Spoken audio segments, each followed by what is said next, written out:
السلام علیکم دوستو، عبداللہ انفو سٹوریز میں خوش آمدید۔ مزید ویڈیوز دیکھنے کے لیے ہمارے چینل کو سبسکرائب کر کے ساتھ گھنٹی کے نشان کو دبا دیں۔ تاریخ کی کتابوں میں ایک واقعہ درج ہے کہ ایک بدو کی دلہن کو جس گھوڑے پر بٹھا کر لوگ لائے تھے، دلہن کے گھوڑے سے اترتے ہی اس بدو نے اس گھوڑے کی تلوار سے گردن الگ کر دی۔ لوگوں نے اسے ایسا کرنے کی وجہ پوچھی تو کہنے لگا کہ میں یہ برداشت نہیں کر سکتا کہ میری بیوی کے اترنے کے فوراً ہی بعد کوئی اور اس کی پیٹھ پر بیٹھ جائے اور دلہن کی سواری کی وجہ سے تاحال گھوڑے کی پیٹھ گرم ہو اور کوئی غیر مرد اس حرارت کو محسوس کر لے۔ اسی طرح ایک اور واقعہ ہے کہ ایک عورت نے اپنے شوہر کے خلاف عدالت میں کیس دائر کیا کہ اس کے ذمے میرے حق مہر کے 500 دینار ہیں۔ عدالت نے شوہر کو بلا کر پوچھا تو اس نے انکار کر دیا۔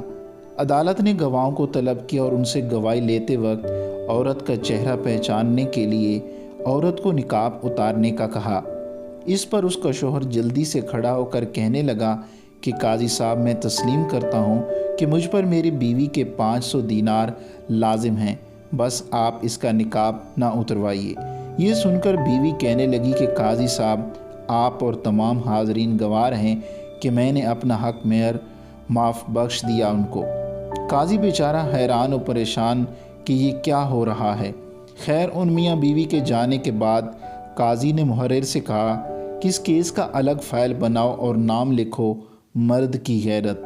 علامہ ابن قیم فرماتے ہیں کہ انسان کے دل میں غیرت ہوتی ہے، اور اگر غیرت نہ ہو تو اس دل میں محبت ہو ہی نہیں سکتی، اور محبت سے خالی دل میں ایمان اور دین کیسے باقی رہ سکتے ہیں۔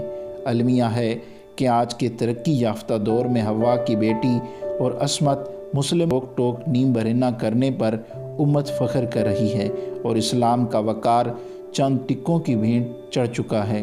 سو محبت کیجئے، حلال کیجئے۔